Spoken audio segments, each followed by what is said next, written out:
Also, someone, I'm going to say it was the Trump administration, was offering $50 over on Craigslist to get people to go to the screening. I did a Snopes because I was like, I'm about to say this, and now Francesca's going to be like, that is not real. So I did a Snopes. Okay. And Snopes said, ooh, wait, no. Listen. Listen. Wait. I hate you for that. Let me fix it. Welcome back to Let Me Fix It, the podcast that says... To your point, Alon. To your point, Francesca. To your point about...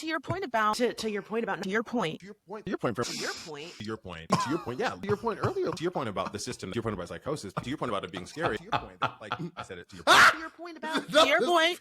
You need to stop saying to your point. I'm Francesca. I'm Francesca Ramsey. I'm an actress. I'm a TV writer. I'm a graphic designer. I'm a social media consultant. And I'm DeLon Grant. I'm an actor, a singer, a photographer, a writer, and an educator. And you are amazing. Class, if you do any kind of editing like we've done for the podcast over the 4 years we've been doing this, it is so much work. And the idea that you just put in all of that work to like hunt those down. I know Riverside helped you, ? But girl, it did help good me. Job. I've been working on that since December.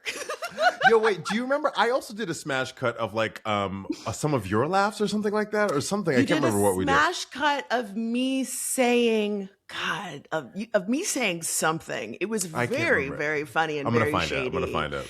Yes, go find it. Class, I did this week's tagline, but don't forget, you can send us a tagline as a voice note or via email to lemmefixitpod@gmail.com, and we might include yours right here in the show. We love highlighting you. And thank you to everyone that has affirmed an hour usage of To Your Point, because once I realized it... Well, also, like, there's this phrase called yes-anding. And it's in an improv. It's an improv kind of, not protocol necessarily, but technique. It's a comedy technique. The idea that, like, you affirm what someone is saying and build upon it. Right. And you add on to it. And I mean, we do this in conversation all the time. And I think it's just a form of yes-anding, right? I see what you're saying. Let me add to it. Yes. Or let me pivot from it. Ready? Yeah. Speaking of... Go for it. Fran, have you got your ticket to the Melania documentary yet? No. And you know what? The reason I haven't is there is an abundance of tickets. And so I know that they're not going to sell out anytime soon. I mean, the 29 million people in Australia, of the 29 million, 55 people had bought tickets. I think it was like $32,000 had been sold. The average of the 33 screens it was on in Australia, I think it was said like $982 was made on average for the first weekend. So and also someone, I'm going to say it was the Trump administration, was offering $50 over on Craigslist to get people to go to the screening. Well, and you know what? Because I did a Snopes because I was like, I'm about to say this, and now Francesca's going to be like, that is not real. So I did a Snopes. Okay. And Snopes said they couldn't corroborate, but somebody definitely pulled it up. They couldn't prove that it was the Trump administration. Yeah, you don't know who did it. But somebody did it. Yeah, and we've seen this before. It was right here in Boston.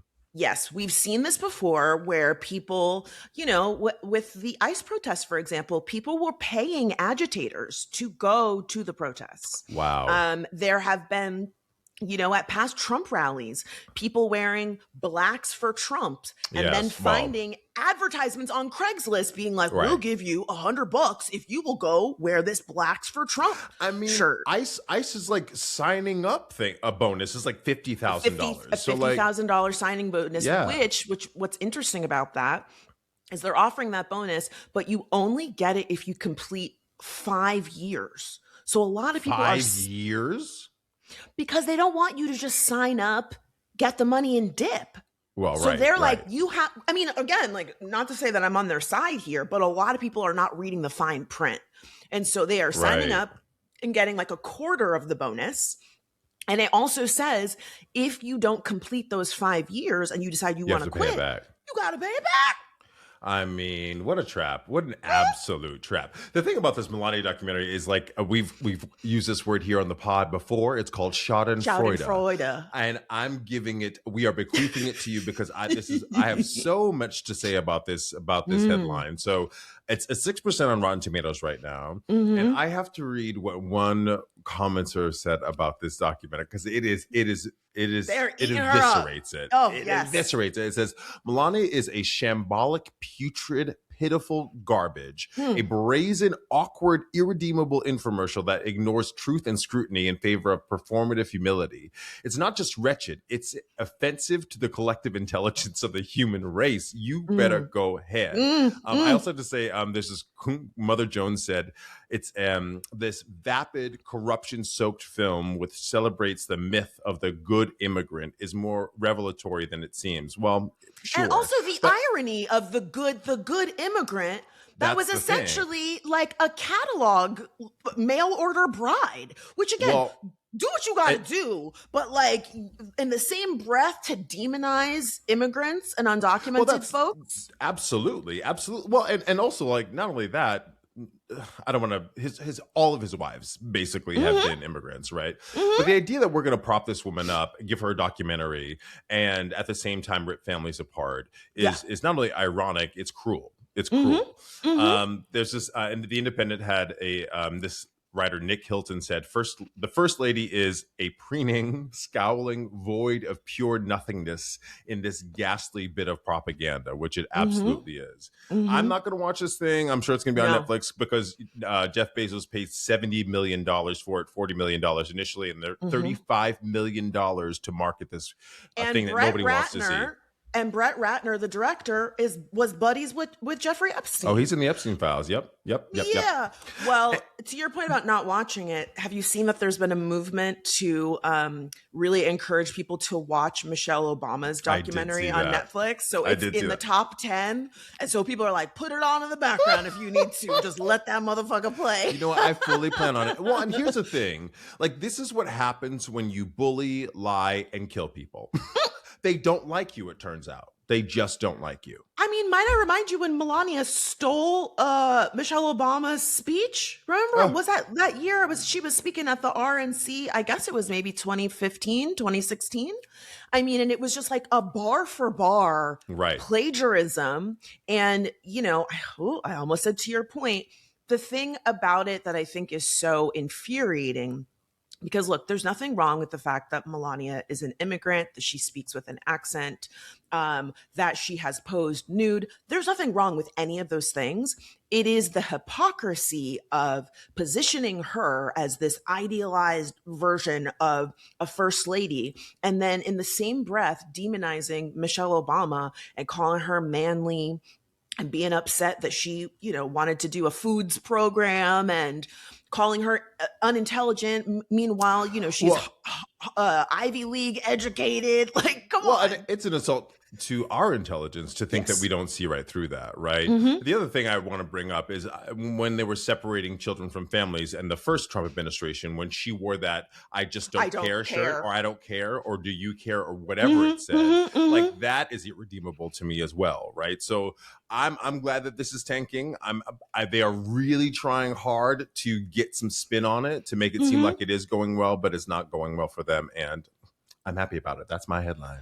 Oh yeah, there were so many posts over on Twitter from people who I'm assuming were paid to say positive things about the Melania documentary. It was so funny seeing people be like, I was in line at the movie theaters and I saw two little girls, and they said, Daddy, what movie is he going to? And I said, the Melania documentary. And they said, can we go to the Melania documentary? It was just like this weird fan fiction. You know, that's AI.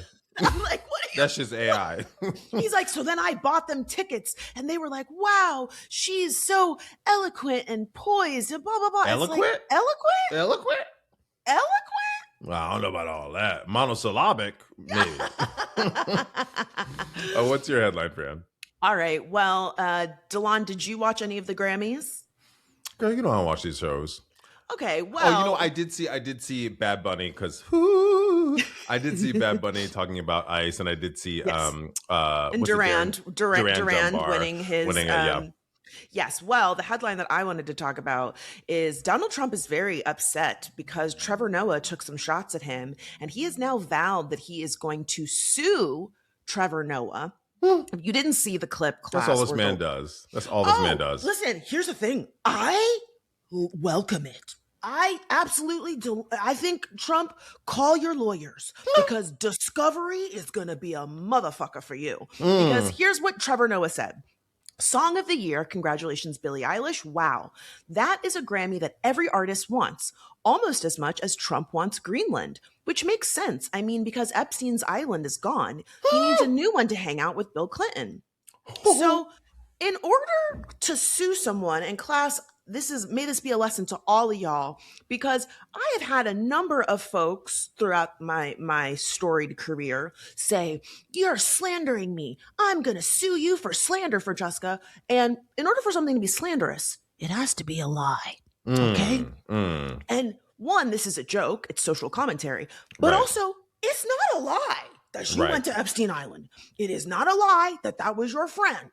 It's not a lie that you want to take Greenland. It's not a lie that you want to take Greenland. So, again, there is a conversation to be had about the way in which that Trump is using Pam Bondi, for example, to, play out his whims, to weaponize the DOJ, to go after journalists like Don Lemon.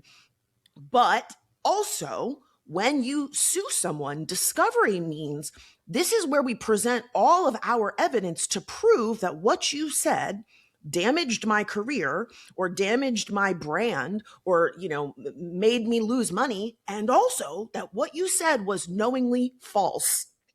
Well, and Donald Trump has done this to so many people over the years, and he's also been sued ad nauseum. But the other thing about, do it to somebody, he wants to do it to somebody that doesn't have money. Trevor Noah has money. The Grammys have money. And also the First Amendment. Not only is it comedy and a joke, but people can say whatever they want to say. Yes. And you can't say anything about it. I could say anything, and Donald Trump can try to sue me, but I have the First Amendment on my side. That doesn't mean it hindered anything. Sure, platform, I get it. Grammys, Trevor Noah has a platform, but also a knowing lie, a slander.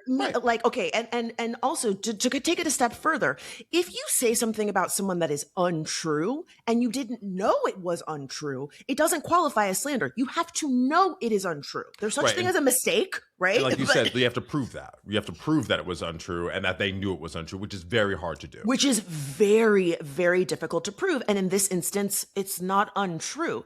I won't read the whole thing, but Donald Trump stroked out over on Truth Social, and he said the Grammy Awards are the worst, virtually unwatchable. But sir, you was watching it. Well, and why were you watching it? Didn't you have shit to do, like run a country? Excuse me. Literally, just like... I cannot get over how thin-skinned this man is, and that his supporters go on and on and on about how they are simultaneously being attacked while maintaining all three branches of fucking government, and having Donald Trump in the White House is always, it's so difficult for us. He goes on to say that the lowest ratings, and Noah incorrectly talked about me, that Donald Trump and Bill Clinton spent time on Epstein Island. I can't speak for Bill, but I have never been to Epstein Island nor anywhere close. They just released Epstein files with your name in it. Where they had flight records of you going 8 times. Like, what are you actually talking about, sir? And that's not even getting into all the stuff that we know that you did to children. Pictures with children and underage girls. Come on now. He says, and until tonight's false and defamatory statement, have never been accused of being there. Not true. Even by the fake news media. Noah, a total loser, better get his facts straight and get them straight fast. It looks like I'll be sending my lawyers to sue this poor, pathetic, talentless dope of an MC, and suing him for plenty. Ask CBS, get ready, Noah. I'm going to have some fun with you, President Donald J. Trump. Again, Delon, you mentioned Trevor Noah having money. I think it speaks volumes that tons of people have been calling out Donald Trump for being in those files. And this is the one that he's most upset about. If there was ever a case for slander, excuse me, if there was ever a case for slander, he would have sued people in the years leading up to this drop. Right. Everybody's been talking about him being in there. There are tons of photos of him with Jeffrey Epstein. This just goes to show you, too, that Donald Trump is stuck in 1989, meaning thinking that the Grammys, I'm sure it was watched by millions of people. I'm sure people really enjoyed it. I wasn't one of them. But the idea that he thinks this is going to have some overwhelming influence on people believing this or not, people already believe it. Like, they're going to hear the joke and they're like, you know what? My opinion has changed by that one-line joke. You've lost the plot, sir. Well, I think the other part of it is, Delon, is that it reveals what his real, what his concerns and what's important to him. Ratings. I'll never forget when Kamala Harris and him were debating, and she set that trap for him, where she said, tonight you're going to see him talk about how big his crowds are and how much people love him and da-da-da-da. He's not going to talk about policy. He's not going to talk about like your actual concerns. And then at one point later on, she said, oh yeah, because your little rallies. And he launched into this thing about like millions of people were there. And she just sat there like, you're doing exactly what I said you were going to do. Because he's Same stupid. Here. Low ratings, Grammys, nobody watches. Oh, yes. He's a terrible host. He's a loser. Nobody likes him. Donald Trump is so upset that people don't like him. This is all about his fucking ego. He is so upset that like people don't like him, that they think he's stupid, that they think he's gross, that they're calling him a fucking pedophile. Yeah, he hates it. Let me zoom out. Let me zoom out and also say that America is what bore Donald Trump. America is what bore Donald Trump. And I think it's a direct comparison to who America is in the world. Right. Yeah, you're not because wrong. like when you see, not for nothing, but when you see us in other countries not knowing the language, loud as fuck, and then we have the nerve to get upset when somebody's like, no, sir, ma'am, we can't do that. Right. And I think it's not an allegory, but it's not a direct comparison. But I think it's also us because he represents us. But it's kind of who we are. We're a lot of bit of a bully. We take up a lot of space. And dare I say, I don't want to say this we. I don't want to say this we. No. You're saying the proverbial we? I'm saying the American we. No matter what, no matter how what color you are, you're American, right? Yes. I think the only reason that I'm pushing back is because the description that you are offering of like the American stereotype, which I agree is realistic, right? Like there is a specific type of American that comes to mind when people think about going overseas and going straight to McDonald's rather than having the local cuisine, you know? Right. It's a white person.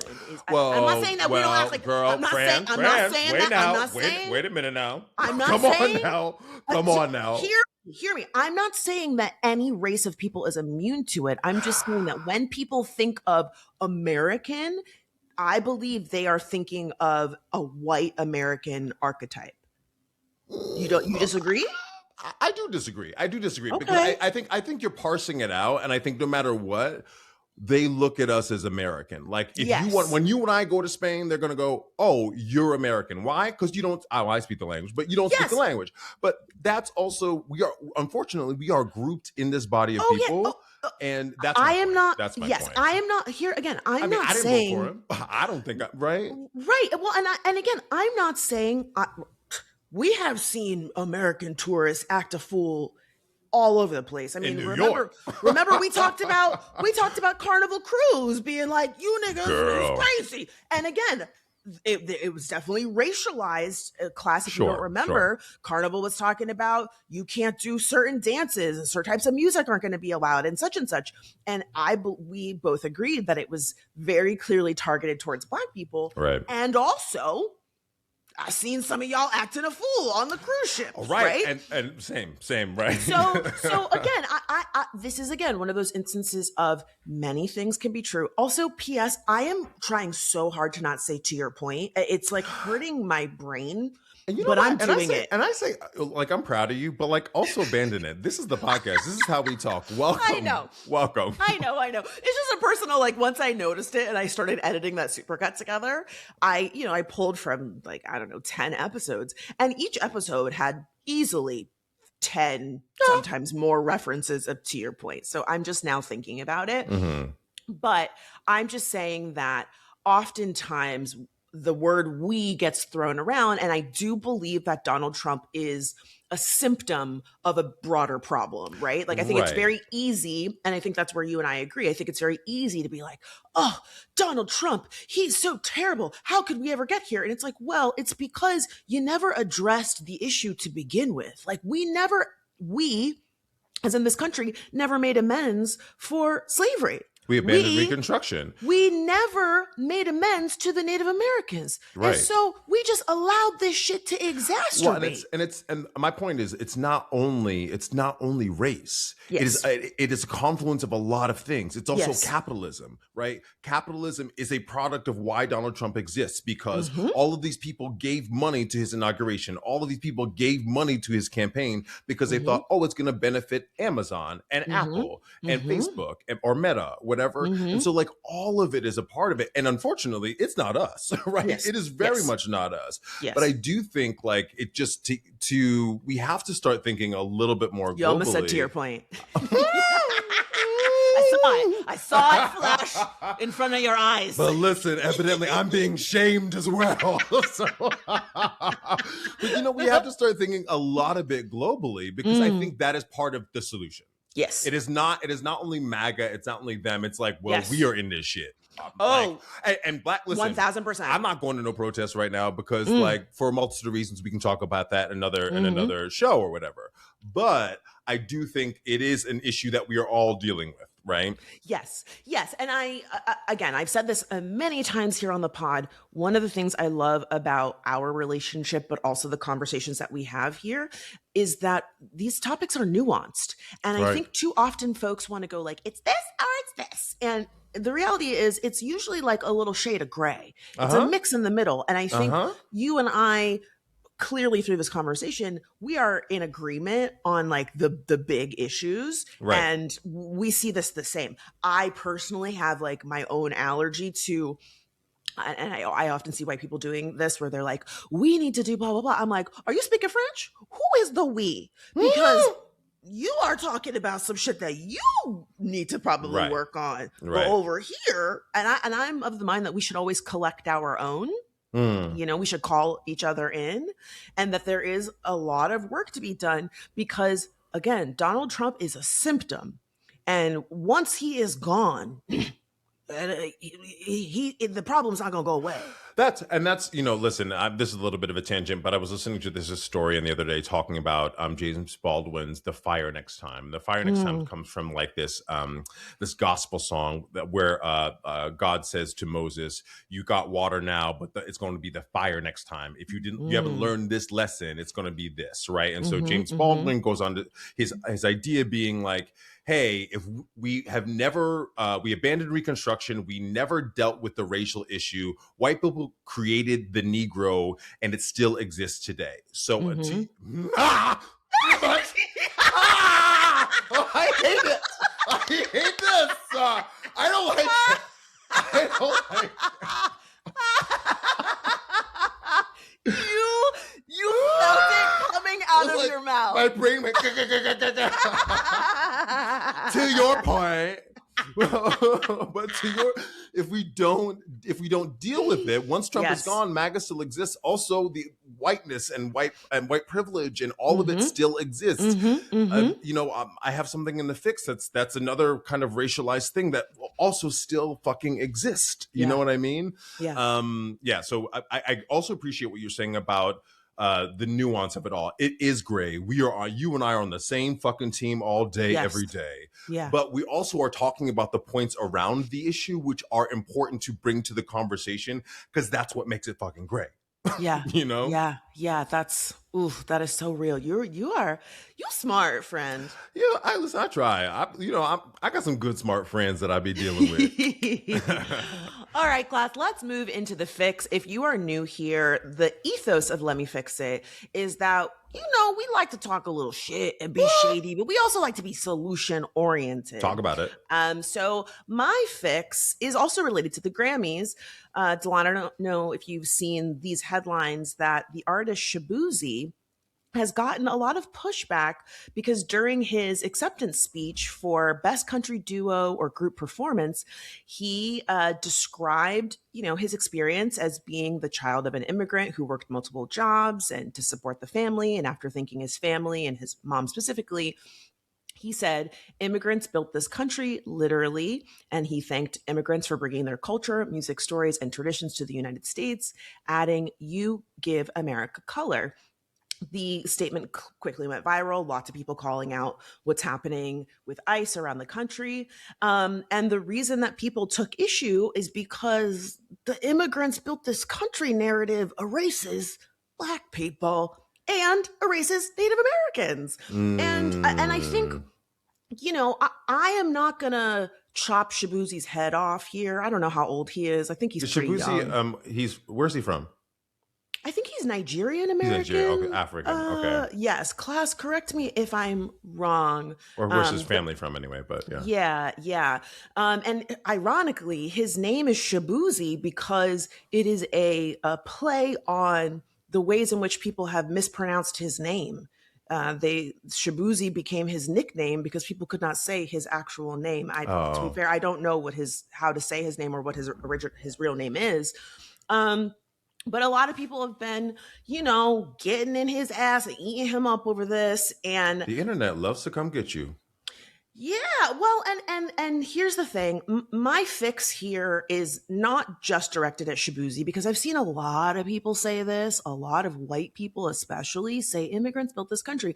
And I think related to what we were talking about just minutes ago, I think that the impulse is good. I think, they're trying to make a commentary about how heartbreaking what ICE is doing is, but it also on the one hand reduces immigrants to being of service. Do you remember that clip of Kelly Osbourne on The View when she was like, if we get rid of all the Mexicans, who's gonna clean your Donald Trump's toilet? And it's I know you're trying to say something positive, but that is terrible. But the shit privilege just dribbled out of your mouth. Yes, and I think similarly, the immigrants built this country thing kind of, again, no hate to Shaboozey, but I think it kind of does the same thing where it's if we didn't have immigrants, you wouldn't have X, Y, and Z. And it's okay, I think immigrants are helpful and are impactful to the country without building it, right? You could just be here and go to your job, and I would still think you deserve to live here and have a fulfilled life. And also, it erases the Black experience because we were not we didn't come here on oh my God, this is going to be fun. And also Native Americans. And so I want to call out that Billie Eilish, during her Grammy win, said something that I think more of us should get comfortable saying: no one is illegal on stolen land. How you gonna steal this land and then be mad that other people want to come here? Yeah, I mean, I didn't watch this, and I guess if I had watched it, I might have taken this in his tone a little bit and been able to Yeah. understand what the context a little bit more. Well, what he's he was talking saying. about his mom. He's talking about his mom and But to your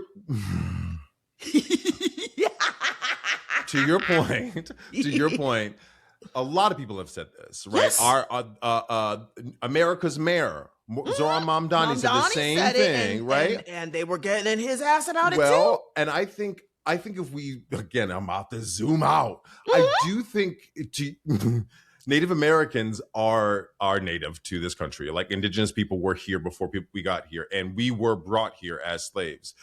But what is the definition of an immigrant, right? Well, someone who is not native to the land. Yeah. So I would say that even those that were enslaved are immigrants. And so I would group us in. I don't think it erases the Black experience. He's talking about a very specific experience, but I would include us in that immigrant experience, meaning we are not native. Sure, it was by force. Well, and let me just Google because I believe that immigrant is not just someone who is not native to the country. It's someone who moves to a country in an effort to reside there permanently. And so I think by that definition, we don't qualify as immigrants because we did not voluntarily. I think it is the voluntary action, I think, is intrinsic to the definition. And again, I think I don't believe he had malice. I don't believe anyone has malice when they use it. My point is, I don't think it has to be directly exclusive, despite the way he used it. I think we are all immigrants here, save for the indigenous, right? We are all immigrants here. And so I would include us in that. I would actually include us in that conversation. I get wanting to call people out because he's an immigrant, because Zoran Mamdani's family, Zoran Mamdani is an immigrant to this country. Yeah. That looks different because their experience is very, very different from ours, and the way they're being attacked right now, right? Yeah. But I mean, we Abraham Lincoln said, we talk about him and the civil rights movement and the Civil War. But like, he brought a bunch of black leaders after the Civil War into the White House and said to these people, "Hey, y'all should go." He's like, "Listen, I can't protect you. We wanted the slavery to end, but y'all should go." So in that sense, I think we've always been seen as immigrants. We've always been seen as othered. And in the sense of the collective other, I would include us in that. I don't think the experiences are vastly different, to be sure. Yeah, but I think they always look at us as people of color, no matter what. And if you black here, African or not. Yeah, I mean, again, this is where you and I are going to see this differently, and I do think that that's okay. I think it would be very different if we had made amends for slavery, and if we had made amends for the ways in which Indigenous people have been, disregarded and in many ways kind of relegated to this like imaginary classification. Like, a lot of people act as if Indigenous people aren't still here. And I think, again, the idea of builds this country, that also bumps for me, considering, yes, we were brought here as enslaved and then against our will forced to build the foundation of this nation that people continue to profit off of, and we've never gotten reparations for. And so I think that, again, I am not like oh my God, let's take Shaboozey down. I think he's a kid. I think his heart was in the right place. And I'm glad that this is prompting a larger discussion about the language that we use, because the reality is, look at Trump attacking the Smithsonian and wanting to remove Black history. Like, it is, I don't believe it's an intentional dismissal of us, but I do think the language matters. And Billie Eilish is not some, white savior. She's not perfect. I just thought it was a really great way to like put a fine point on this idea of, illegal, when the reality is, this nation was founded by stealing, by raping, by pillaging, and the Indigenous people that still live here have never really been compensated for it and continue to be erased when we talk about our nation. And as we talk about fucking immigration and ICE, I just don't see how you could be snatching anybody up off the land if they, I also just think there's separate conversations. Like, we've said this before, the idea that like he made a comment and then people go, but what about, he wasn't talking about y'all. He wasn't talking about you. He made a specific comment about his experience, his family's experience, and being an immigrant, which is very timely. Yeah. And a lot of us Black people are going like, ooh, hey, ooh, out of the conversation, because we feel a very specific way about what's happening. We're doing some of the work, but I also think like he wasn't talking about you. He wasn't talking about you. He had a comment for him and for his, and that many things can be true, as we keep saying, but I think that's also part of it too. Yeah, I think that that's definitely one way to look at it. And I think, again, like, without poo-pooing his intentions or dismissing the real pride that he was sharing, because again, it's also very vulnerable to get up on that huge stage for your first Grammy win and to try to concisely say something that acknowledges the moment, that doesn't paint you as, ungrateful, right? Like, that's difficult. Even like the most seasoned speakers, you mentioned Mamdani, even the people who are like totally prepared can flub that moment and say, and I think, to your point, welcome back. Impossible. It's warm over here, isn't it? Isn't it though? There Like are somebody points peed in the pool. There's points everywhere for you to enjoy. You don't got to do mental gymnastics on this side, okay? To your point. Well, now fuck. I lost the point. I was trying to make because I was making jokes I was making earlier. I do think it's about that collective thing. We often because it can be so siloed. It can be so I'm pointing a finger. It can be so us and them and not you. We also get stuck in that because of white supremacy, and so it's like there is no collective we because like you said that or those I'm not an immigrant or I am black or what have you. Yeah. Like, God, I just wish, and me too. But God, I wish we would all just go, yes, we're all here for you. And I think we are, right? In the end, we actually are. Yeah. But and that's why I pitched from the top that this is my fix for this section of the pod.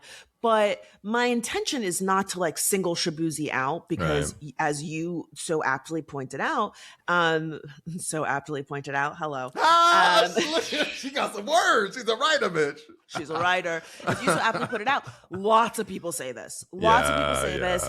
And my fix is that we are just more intentional and specific with our words and understanding that many things can be true. That he was speaking about a very unique, specific experience that I believe we should be highlighting right now. And also, many Black Americans are frustrated by how often this refrain gets celebrated while simultaneously ignoring the fact of slavery and the repercussions of slavery that we still feel to this very day. Anytime you really try to talk about people like, you aren't a slave, your grandmama wasn't a slave. Actually, some people's grandmamas were fucking slaves. You know what I mean? Well, and let's talk about why we're really angry, right? Why we're frustrated by it. It's because of the lack of reparations. It's because of what we're still dealing with. It's because we are still have to be twice as good to succeed, right? And get half of what everyone else gets. So we're angry. We're really frustrated, and we have a right to be. You know? Yes. You know, you talk about rupture and repair. If that rupture had been substantially, significantly repaired, I think people would feel less of an allergy as to what he said or what anyone says. Again, their intentions are good. Right. And the thing I always remind folks is our intent doesn't absolve our impact. We can have good intentions and people can still have their feelings hurt. Yeah. And again, the nuance of let me fix it is that we can talk about this in a way of like, there's a lot of different perspectives here and all of them are worth validating and exploring. So again, my fix is less about, you know, you need to write a check and you need to you need to put out a state. I don't think he needs to do all that. Like, I think just there's a lesson to be learned here. Oh, okay. I can see why y'all got upset. Noted. I will in the future think about how I phrase this. And this is so much a part of like your identity, the work you've done for, you know, decades now of calling people in and just like having cultural observation and cultural conversation. So I think you are the right person to bring it up and to really kind of unpack it, you know? Thank you. What's your fix this week? So America's mayor, Mamdani, has done it again. He has done it again. He has appointed this man, Stanley Richards, a former incarcerated inmate, New York's new commissioner of Department of Corrections. Now, tell me that does not make so much sense. He also happens to be Black. And why is that important? Because we make up 13 to 14% of the population, and we make up 40% of the prison population, right? Yeah. So like, why has no one thought about this before? Someone who is the commissioner of the prisons, who has personal experience, right? Because I think like, I remember, I'll never forget, there was this kid, Khalif Broder, and he was 22 years old. This is back in, I think, 2015. I remember reading the story in the New York Times. He ended his life because he was wrongly accused and arrested and put in solitary confinement in Rikers Island because of a backpack he did not steal. And I remember being in my 30s and being like, I live in New York City. I get home late. I leave my job at 11 o'clock every night, and I could be walking and some shit like that could happen to me or you or anybody, right? And so I like to have somebody who has had that experience, that lived experience, who has been dare I say, rehabilitated. Isn't that what the penal system is for? Well, Well, we know it's punitive, right? We know it's there to punish your ass. Yes. Which someone might argue there needs to be a balance there. But Right. someone who was able to be rehabilitated in the prison system to then go and reform the prison system, which we know we need, right? Yes. I think it's so brilliant. And I also I know we give him a lot of cookies on this podcast, but there's something to be said for the man has been in office for maybe 5 weeks. 2 months. Not even a full 2 months. You know what I mean? And I'm looking at the rest of the politicians being like, what are y'all doing? What are y'all doing? Sending emails and that's why y'all tweets really and shit? didn't like him. Let's clock it, because you knew that man was gonna make y'all look bad just by way of doing his fucking job. Thank you. I also want to point out there's a really great documentary. If you haven't seen it, Delon and class, trigger warning, it is a tough watch. It's on HBO. It's called The Alabama Solution. And it is about like one of the most notoriously terrible prisons in Alabama.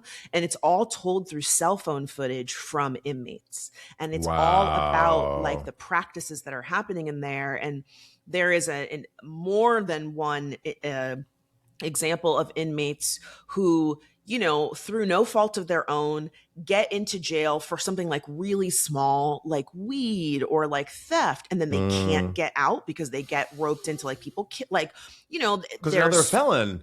there's like super overcrowding. There's like tremendous amounts of violence. There's tremendous amounts of corruption happening inside the prison, and so people who are in there who maybe are supposed to be in there for like a month, 2 months, 3 months, get trapped in there for years and then end up dying because there's the layers of neglect and corruption and people with severe mental illness, you know, people who are like literally laying in their own filth, and this idea of like, okay, well, you are a criminal, so you don't deserve. And it's like, okay, we need human decency though. Like, and you actually have to zoom out. It's the name of my theme. This is the new, to your point. I love to zoom out. Okay. But like, think about how the police were created, how the prison system was created. It was to catch runaway slaves, friends, to put them back in slavery to get free labor. 16th. Well, also, I was going to say Michelle Alexander's The New Jim Crow. That is a brilliant book. You can listen to it if you like to read, right? Yeah. It is a great book. It's also a hard listen. I was going to say it's a hard listen, but it talks about not only that history, but what it is today, why it is still slavery, right? And what we can do about it.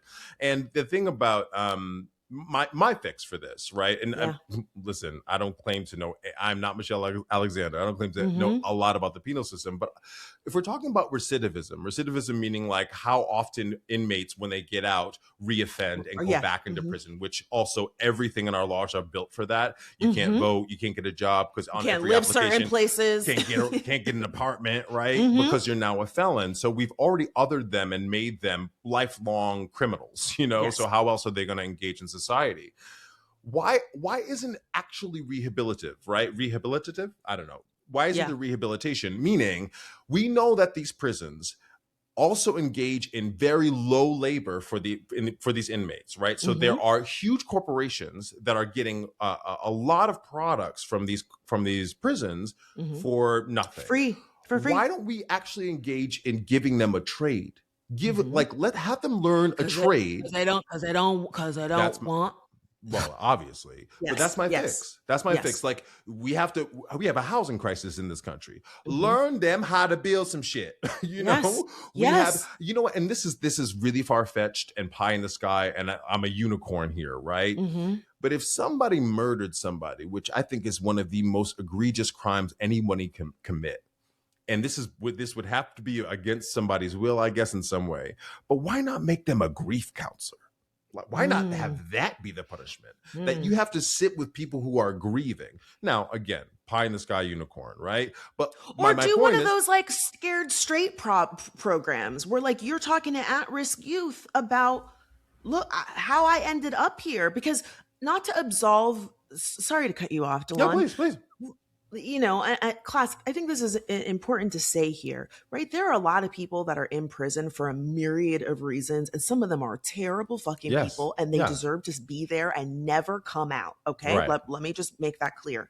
But then there, again, to that shades of gray, there are tons of people who ended up there under circumstances through no fault of their own, doesn't absolve them of what they did, but we owe it to ourselves and our community to get to the heart of how those motherfuckers ended up there. So we stop ushering people. And again, this is how the system was created, the school to prison pipeline, right? Where if we were putting more money into schools, if there were more third places, if people had childcare, like if people had health care, a lot less people if people had birth control. If people were paid a livable wage, ready? They would end up in prison, right? And so when we see Mamdani, for example, or when you go to other countries outside of the United States, you very quickly realize, it functions like this because y'all don't want it to be better. We have enough money to drop fucking bombs in Palestine, but we don't have enough money to make sure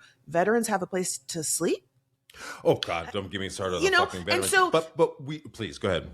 Oh, I'm just saying, I agree with you. I love this idea of like giving people a trade and giving people a skill again, so that they don't go back in there. But also, I think really getting to the heart of how people ended up in there, because a lot of the people who are incarcerated are victims of sexual assault, are orphans, are people that are struggling with mental illness, are people that are struggling with addiction. And again, it doesn't mean that the consequences of their actions should not be felt or they're not responsible. But in this idea of like making sure that people don't repeat offend, let's make sure that we don't create more people who then just go into the system. Well, and like this is the hypocrisy of morality in this country. In God we trust. We, separation of church and state, but we have all of this language about higher power and who we are and who you're supposed to be. And absolutely, if you do a crime, you should do the time. But after you do the time, I think we should go, hey, empathetically, and I am an empath through and through, and not everybody is that, so I concede that. But empathetically, let's not only give you a degree in prison, because they have libraries and a lot of people get degrees while they're in prison and are able to rehabilitate themselves. Let's give you some therapy. Let's figure out why, to your point, what happened to you happened. How you ended up here. Because listen, I have many a family member who has been incarcerated. My father being one of them. My father is now a pastor and has found God multiple times over and is doing very well for himself. And he was the product of a very poor young environment, right? Where he was trying to find himself.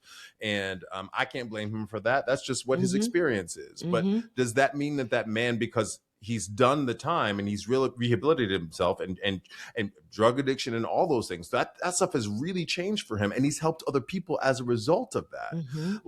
But he did that on his own. What if we gave him a leg up? What if he could have gotten there faster? What if he didn't have to spend 30, 40 years of his life struggling with that? I might have had a daddy. Ready? No, I'm joking, but but there's truth in every jest. Truth in it. You know what I mean? Yeah. Well, and the thing that I also think about is that for many people, they are, again, I'm repeating myself here, you are not absolved of your actions, but the reality is sometimes you're a victim of circumstance. When I look back on some of the dumb choices I made as a child, I think there is an alternate timeline. I bet you didn't see that in your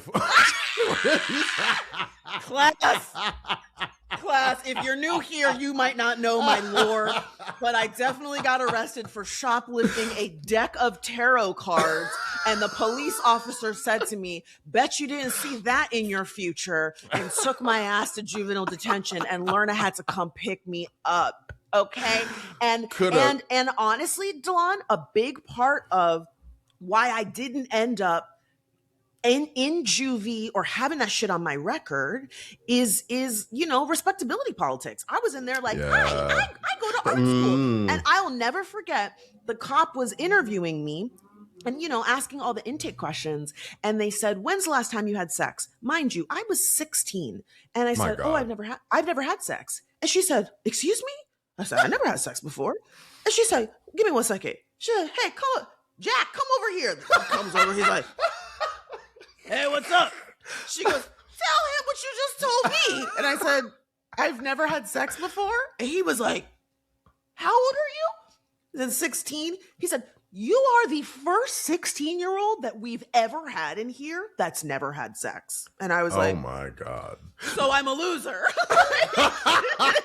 I mean, not that, but you're right. You're right. They're looking at the dossier of you, like, and they're like, why are you in here? Yes. This does not compute. They're asking me, like, what kind of grades do you get? Blah, blah, blah. And I, you know what? I might have been 17 because this was my junior year and I was about to go to college because my mother is watching this, probably going, Francesca, why are you telling this story? I brought it up, Lorna. I brought it up. It's totally fine. It's fine. It's totally fine. But again, all of this is related. My mother was like, tell me why I should let your ass go to college. Tell me why I should let you go on and do. And so again, thank goodness that this was like the thing that knocked me against the head where I was like, if I can tighten up. But like there is an alternate version of that story. Yeah. Where that one stupid decision that again, wrong thing. I should not have done it. It was a fucking deck of tarot cards, right? Like I wasn't breaking into somebody's car. I wasn't slinging drugs. Like I was just trying to be cool. That moment, and Delon, I had to go to like this, I don't know if I told you, I had to go to like a class about like shoplifting and everyone had to go around the circle and say what they shoplifted. And there was like 9-year-olds that were like, I stole a car. And other people were like, a car. They got to me. I was so embarrassed that I didn't want to explain what tarot cards were. I was like, yeah, some CDs. Like I just... And then, oh my God, the other funny part, Delon, is why did I show up to the shoplifting class and I knew 2 people in there? I was like, no, I know that's not so-and-so. 2 white girls from my school. 2 girls from my school who had been like boosting clothes from Macy's. They were like, oh yeah, I am banned from Macy's. My picture is up on the wall. And I was like, what were they doing at Dreyfus School of the Arts over there? They were, I know them clear as day. I can like see their names. I can see their faces. They were like career shoplifters. These were girls that were hitting every store. And again, the privilege of it all, right? Because those white girls, they were fine. I was fine too. Cause again, I was a good kid, but there were tons of kids in that circle who had done the same exact things that those girls had done. And I guarantee you, faced harsher consequences and potentially ruined their lives. And the intervention of how did you end up here didn't happen. It was just like, you're in trouble, you're bad. And that's and you know what's crazy too, and I know this is like we're going on down the rabbit hole here, but like remember that woman who wrote the wrong zip code on her daughter's or her child's school application, and they arrested her ass, and she had to go to prison because she wanted her kid to go to better school. That's a great example of that. That's a ridiculous thing where y'all could be like, okay, this is against our rules, but like, and we understand. What's actually happening here? Your neighborhood school is terrible, and so you bent the rules a little bit because you're trying to help your kid. And against the law? And who is being served by throwing your ass in jail? You're worried about her, fudging some documents, and now you are potentially impacting this child's life for the worse because who knows what her home situation is going to be now that you're putting her parent in jail. Right, and lest we forget, Donald Trump had military secrets and federal secrets in his bathroom at Mar-a-Lago. So, and he's still running the country, in fact. And the fucking Epstein files have every motherfucking person in there doing terrible, horrendous things. And to children. And fuck Ghislaine Maxwell, don't get me wrong, but only the woman is in jail. None of the men. That's real talk. None of the men who fucking did that shit are in jail. Only her? That's real talk. That's some bullshit. That's real talk. That is some bullshit. This is the world we live in. It's crazy. Isn't it crazy? All right, let's my over heart to... is beating.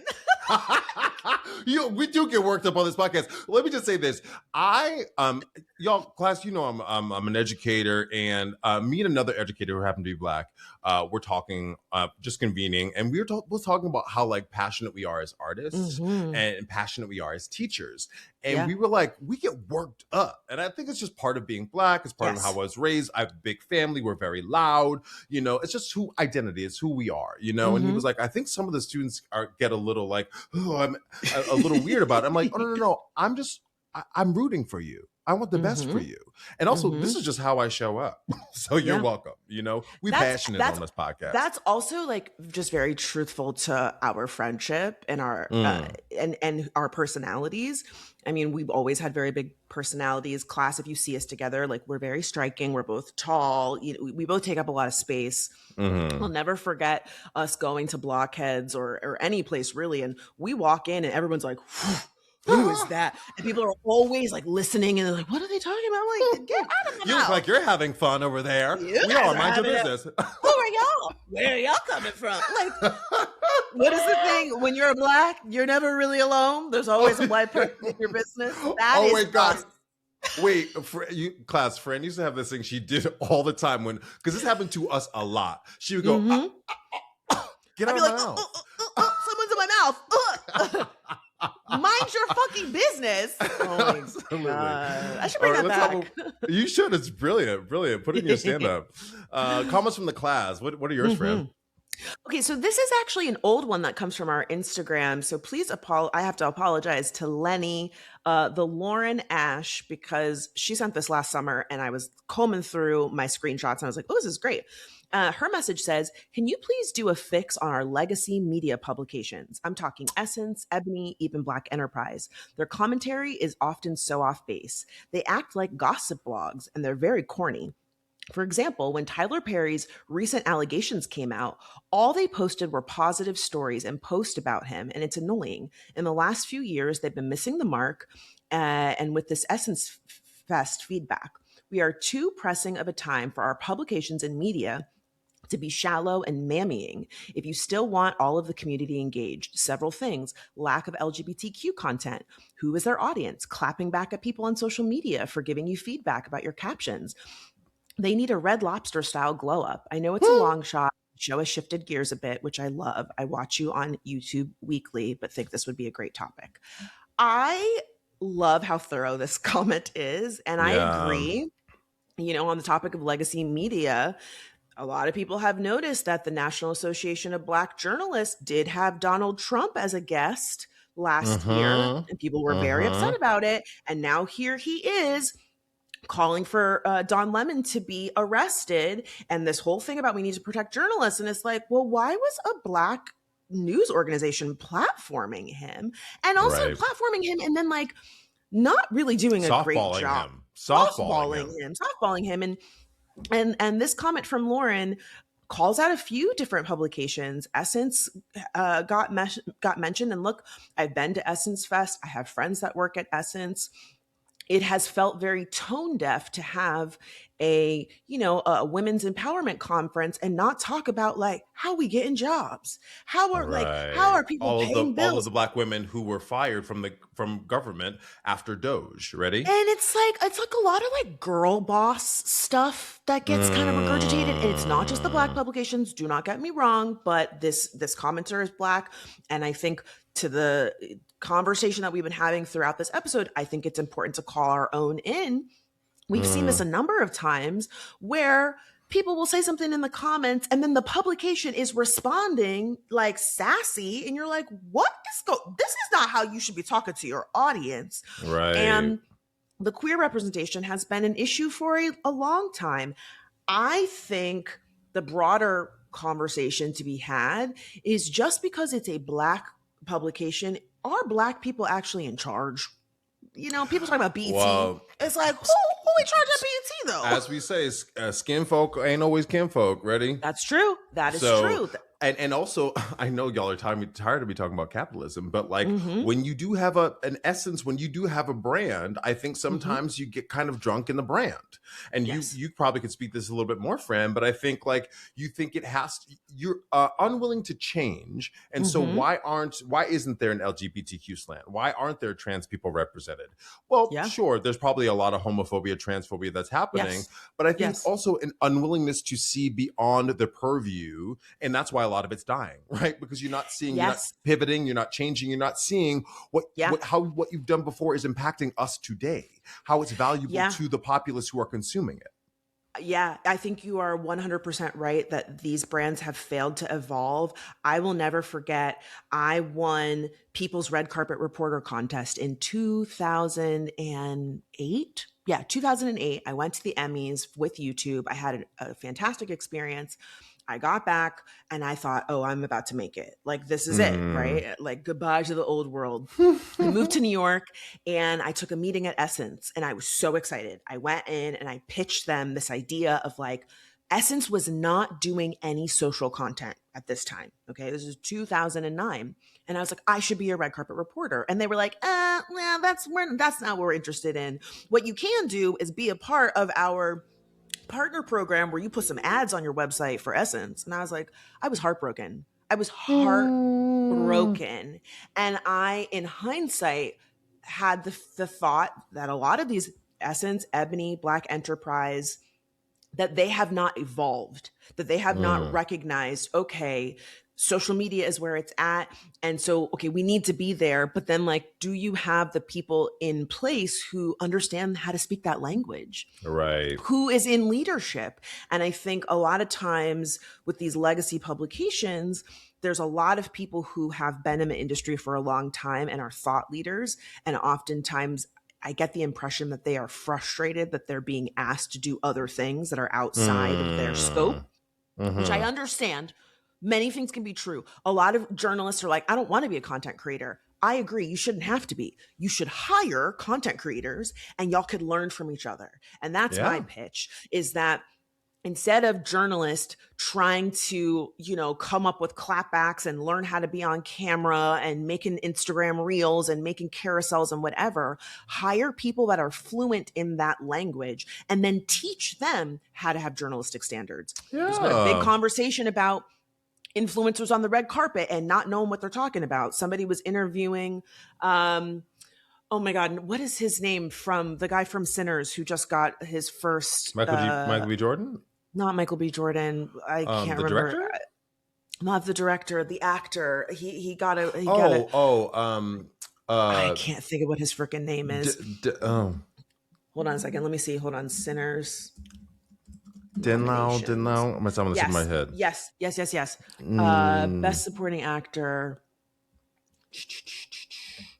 Oh my God. Delroy Lindo. Delroy Lindo is like Delroy Lindo.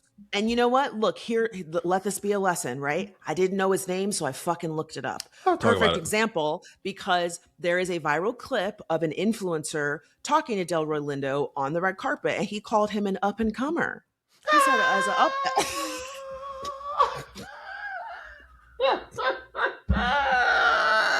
That man has been in the industry since before we were born. And you know what? Shout out to Delroy, because he clocked him. He said, I'm definitely not a newcomer. I've been in this business for a long time. I mean, all you have to do is look at his IMDb. Like, that's crazy. Right. But again, perfect example, right? Like, I have a song. When I don't know what something means, I look it up. When I don't know the details of a news story, I look it up. And that art has been lost. And that is not to say that influencer should get a pass, or anybody should get a pass for speaking on something where they are not educated.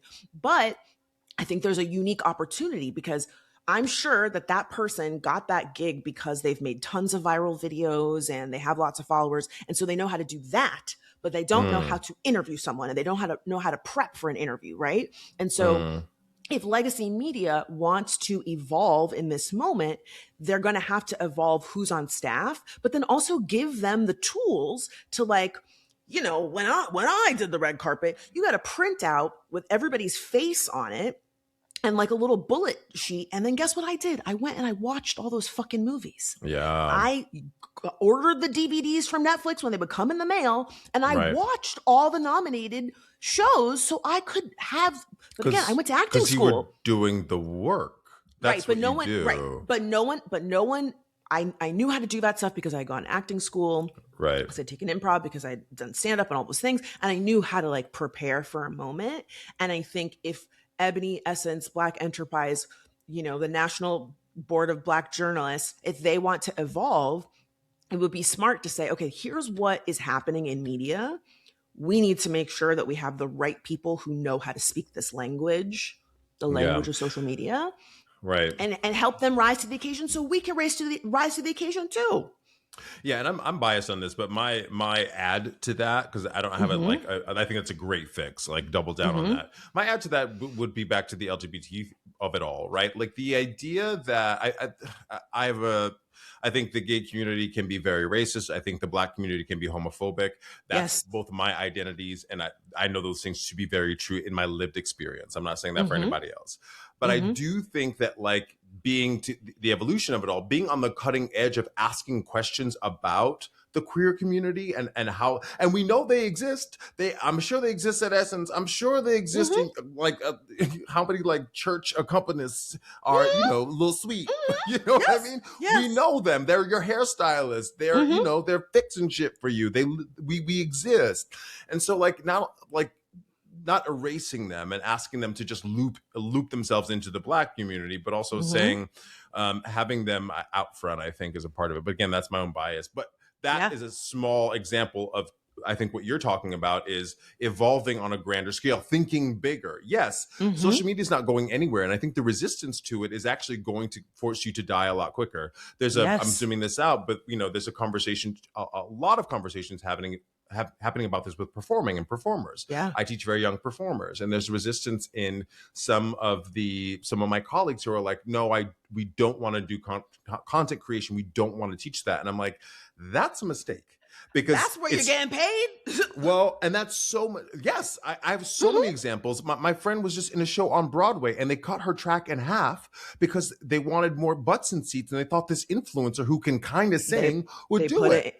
And they put her ass in the fucking show. And that's not only shitty for my friend, but that's also shitty for the industry and the value of what it is. And I think if these producers are doing that, like this is very specific to what I do, but if these producers are doing that, we actually have to answer that call. We have a responsibility to answer that call with young performers and say, hey, maybe you want to think about this other thing that's happening in the world now too. It's that example you bring up. They don't understand it. They don't know how to do it. And so there's a resistance to it. Yeah. And I will also say to that same point, Delon, I'm so glad that you are on staff to like bring them into, you know, our current reality. But like, let's not forget Quinta Brunson, Issa Rae, I'll put Bo Burnham's in there too. There are a number, and there are more people whose names you don't know who are in the writer's room and are doing the, you know, the guest starring role in the under. Io Adebri, who worked in my fucking writer's room, who now has a Golden Globe and an Emmy that basically are also mine. These are people who came up on the internet, and the internet has opened doors for them. Me, right? Like I got staffed as a writer on a television show because of social media. It is so naive to go, oh, we're not going to do social media. And I faced this when I was in school for design. I was making YouTube videos, and people were like, why? Why are you doing that? What's the point of it? Girl, you sent me a video of you doing Tyra Banks. I was like, girl, what are you doing? What is this? Like, had no foresight, none. You know? Right. And so it is ridiculous to go, well, that's just a flash in the pan. It's not going to be here. Clearly, we have shown time and time again that there is real talent on the internet. That doesn't mean that there's not people who aren't terrible and are making bullshit. But let's be real. There's a lot of bullshit on television. There's a lot of bullshit in the movie theater. Like this insistence that like, oh, if it comes from the internet, it's not good. Okay, miss me with that. Because there's a lot of fucking Nepo babies that get handed shit. Talk about and they don't have any talent. And Well, and so, let me interrupt you and say, not only because y'all class, we work in this entertainment industry. Here comes the passion. Ready? yeah. But we know how hard it is to cut through. We know how hard it is to get seen, to become a Quinta Bronson, and it's always been that way. It will always be that way. But when we have multiple Nepo babies, when you find out Jamie Lee Curtis and so and so are all their families are in the industry, like, how else do you cut through? You cut through by creating your own audience and content so that the industry goes, oh, that motherfucker has a lot of followers. That looks like dollar signs. Let's collaborate with you, right? That's just a way to cut through. And I think it's short-sighted, like you said, to not really embrace it, you know?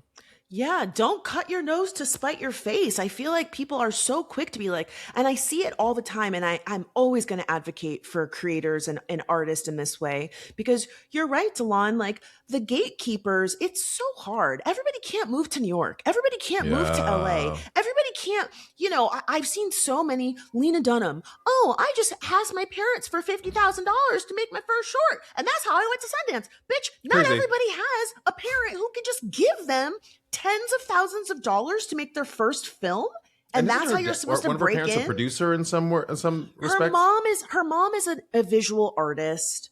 I don't think her dad works in the industry, but like her parents have a lot of money. And again, like I'm not going to get into her as a person. I just use this as an example that like, there are a lot of people in the industry that when they talk about if they don't directly have a famous parent, they have money, or they go to, they go to NYU. Not everybody can work at the Harvard Lampoon and use that as a pipeline to get into SNL. Not everybody can go to UCB and spend $600 on doing every improv class in order to be prepared for that audition for Saturday Night Live, And so social media has opened all these doors. It's the great democratizer. It really is, for better or for worse. And to go back to the question at hand from our Instagram DM, if legacy media wants to evolve, it's not enough to just start an Instagram. It's not enough to just start a TikTok. You need to collaborate with the people who know how to make the content and help them rise to the occasion and implement those strategies across the brand so that y'all can continue to be here and make the impact that I know all of those Black publications want to and have made throughout the course of history. Yes, heard. I have. We went in. We going this in. Whole episode, I'm like.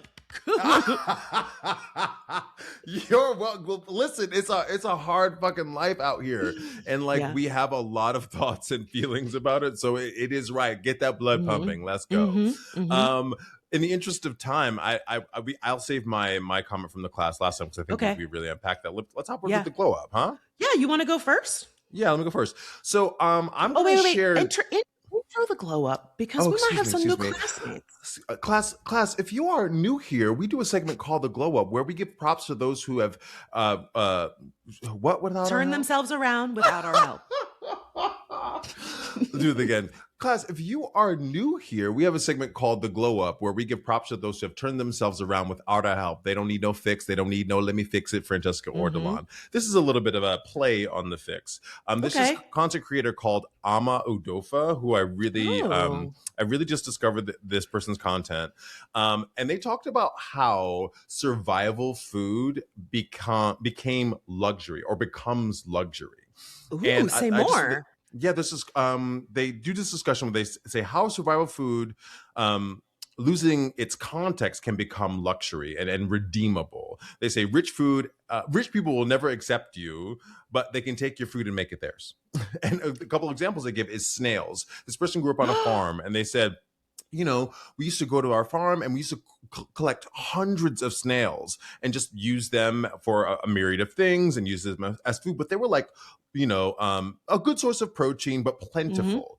All of a sudden you put some green stuff in there and garlic and they become escargot. You know what I mean? So what they do is they take survival food and they put culinary techniques around it, and then it becomes luxury or and rich people like it. It's like a form of appropriation, right? absolutely. So that's the glow up, right? Another example they give is sourdough bread. There were people who made sourdough because they couldn't afford the other expensive yeast, and then sourdough became like really kitsch, really niche. This happens a lot. There was some baker in Mexico City who was a British baker who got in trouble because he was like, I'm creating this artisan bakery. And then he was on some podcast talking about, well, Mexico doesn't really have a bread culture, and their bread is really ugly. And Mexico came to his ass, as they should. Another one was lobster.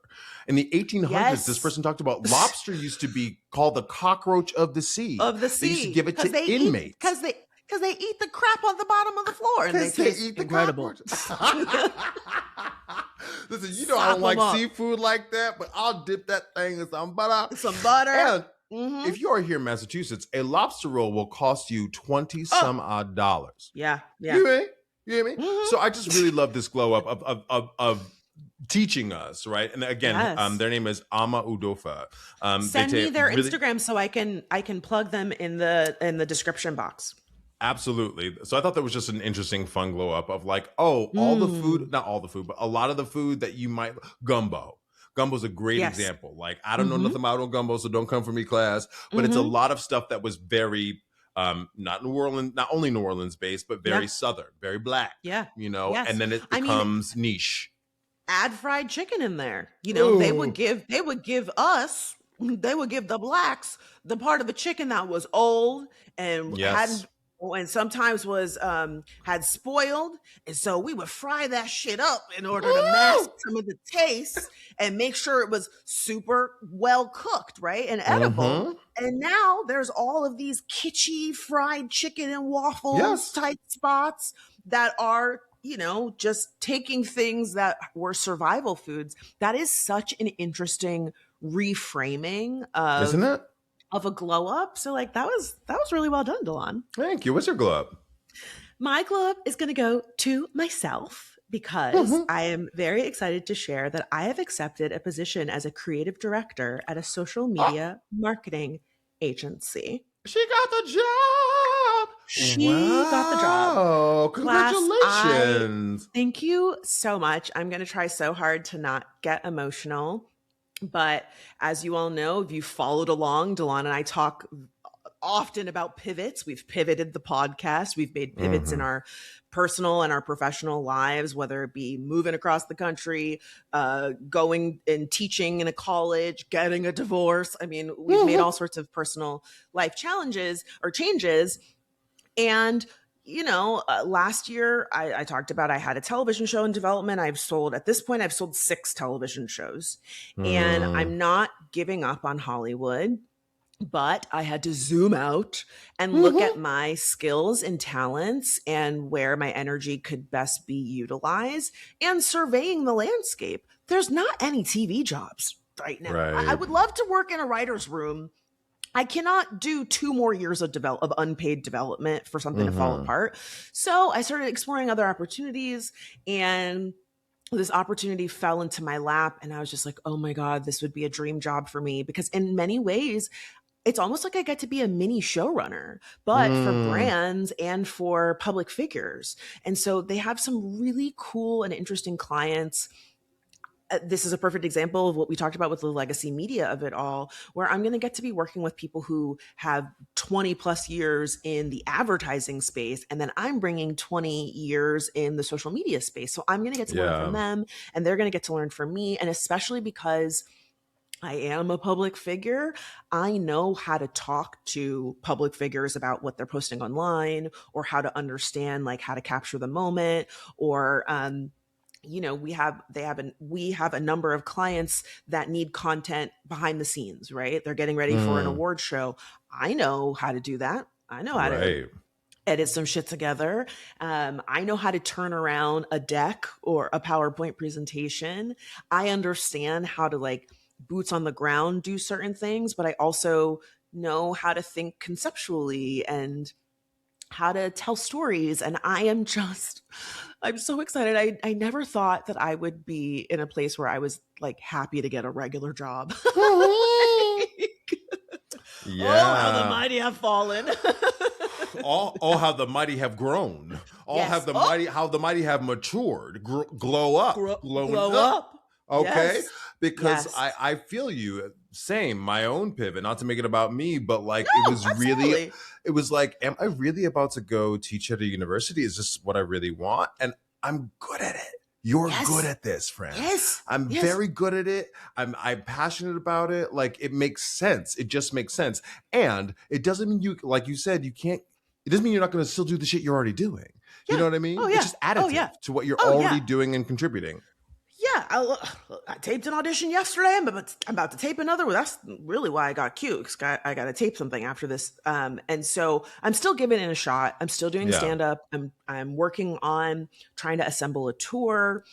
I'm really trying to get this mailing list together so I can know where my audience is at to start plotting this stuff and booking clubs and all of those things. So I'm still pursuing my dreams. And class, let this be a lesson to you. You don't have to put anything on the back burner in pursuit of keeping the lights on. You know, I don't think you are any less of an artist if you realize, hey, I got to get a day job. We talked about this when we talked about people coming for Tabitha Brown over her statement. Again, maybe she didn't say it with like the perfect tone of voice, but the underlying message was you can be an artist and also have a day job. Yes. And for me, this feels like a perfect amalgamation of all my skills and interests because, yes, it is a day job, but I'm going to get to be creative and I'm going to get to be behind the camera. And the best part is that I'm going to get to make things and see them come to fruition. I'm tired of making things and being like, hey, can I put this out? And then, you know, the executives go, I don't think so. And then it gets put on a shelf. Yeah. And we have so many jobs, class. And I listen, and we have too many jobs.